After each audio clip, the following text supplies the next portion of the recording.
In my last video, I told you about how to approach women, but here comes the real deal. How to talk to women. This video isn't some motivational junk like tons of others on this topic which rattle on with no practical solutions. Completely useless. As promised in our last video, this contains actual conversation examples provided with justified reasoning on why you should be using them. Before you talk to a woman, first you need to know what to talk about. You see, women don't connect with facts and stats like men. They connect with emotions. So you need to get beyond the basic stuff like where she is from and what she thinks of the weather. Now the question is, how do you beat small talk and make the conversation flow, thereby building a connection? This can be achieved by a combination of 3 techniques. Number 1, ask the right questions. There are 2 main types of questions that we will deal here. Short answer questions and open-ended questions. You see, your goal is to ask open-ended questions that spark a woman's emotions. For example, let's say a girl tells you she went to a ski trip in France. Most guys will make the mistake and ask her, "Did you like it?" Now the reply to this question is either a yes or a no. Instead, you need to ask her an open-loop question. If you ask her, "What did you like about it?" instead of "Did you like it?" she will tell you the whole detail. And while she is telling you everything about her experience, it will spark all the emotions she felt on her trip. This is how you build a connection with a woman. You need to focus the conversation on her. Because when you prompt people to tell you about themselves, they perceive you as more interesting.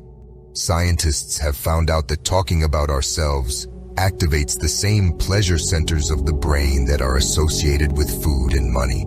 And I don't even need to tell you that food and money are the strongest pleasure emotions for any human being.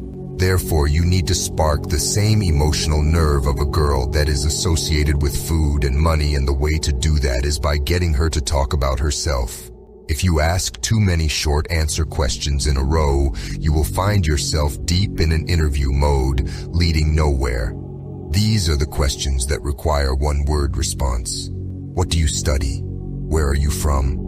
I'm not saying you can't ask them. It's actually necessary to ask these questions at the beginning of the conversation, but unless you follow up with open-ended questions, the conversation will fall flat. Here are some more examples to make it clear. You could ask her about her experiences like, "What was it like growing up in Ohio?" Or, "How did it feel when you did X?" When you ask these types of questions, you will tap into the emotions she felt when she had those experiences. Furthermore, you should ask her about her passions. Most men never dig this deep. They ask questions like, "What do you do?" to which she will respond like, "I'm a lawyer." Then they follow up with, "Cool, do you like it?" to which she responds, "It's okay, and what about you?" That's the foundation of a boring, platonic conversation with no vibe. Instead, try to figure out why she wants the thing she wants. When you do this from a place of curiosity, it shows you're interested and not afraid to dive a little deeper. It is quite a pattern interrupt, but that's a good thing. If she is talking about her career or college, you could ask, "What made you want to get into that?" If she is discussing a choice she made, you can ask, "What made you do that?" These questions always make her open to you. If you dive into these kinds of emotional topics, it will be easier to connect with women. What's more is that you will start sparking attraction with your words and find that a lot more women are into you. This was all about asking the right questions and making her talk about herself, but at some point, it will be your turn, and that time is now. The second technique is called captivation. Let's say you made a woman open herself up to you, but now you must captivate her attention. As I told you, women don't connect with facts and stats. They connect with emotions. You have to be a great storyteller in order to captivate women. Most men are terrible storytellers. They just convey the facts and talk about what happened. What's worse is that they don't involve the other person in the story. They talk at the women the whole time instead of talking with her. The mission is quite simple: to quickly excite and intrigue her and then turn the conversation back over to her. Let's say a girl asks, "What do you do?" A normal guy would say, "I'm an accountant. I also enjoy gaming." You see, that doesn't give her much to work with. Plus, it paints you as a boring, typical guy. Now let's look at how you can answer this in a more intriguing way. You should say, well, I fix machines and crunch numbers all day long, but that's not it. I am also quite a cook. You see, I am a man of many talents. Now this is a more engaging response. It has given her so much to work with. She could ask you, what do you mean by crunching numbers all day long? Or she could also ask you about your other talents that you mentioned. You see, you don't just have to keep her in an open loop when questioning her, but also while you are talking to her. This way, you will never run out of things to say. If she just told you about her vacation in Spain, you could add, Spain is one of my favorite countries. What did you think about the culture?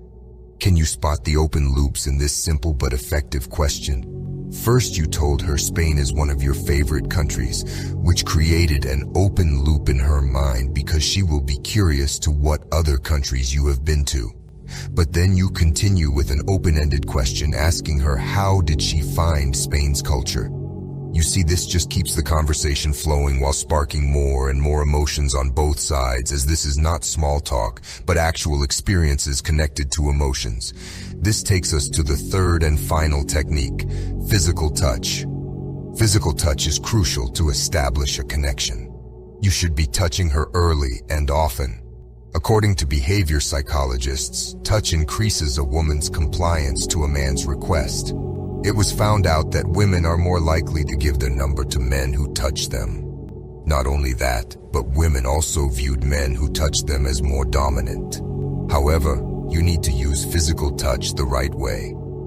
I don't mean to touch her inappropriately. The easiest way to do this is with a handshake when you first meet her, like I explained in our last video, but that is when you meet her for the first time. In conversation, however, the best places to touch are her elbow, upper arm, and the small of her back. You can touch her elbow and upper arm when you are joking with her in conversation or leaning to speak into her ear. You can touch the small of her back when you are showing her something with your hand, such as on your phone. As an alpha pro tip, touch her at high points. For example, when the two of you are laughing together or when she's agreeing with you. That way she will associate positive feelings with your touch. This was all about how to talk to women. We have planned more in-depth videos, and just like this, we promise they will be crystal clear with practical solutions. Make sure to show us your love by pressing the like and subscribe button. Signing off, Alpha La Vista, Lay.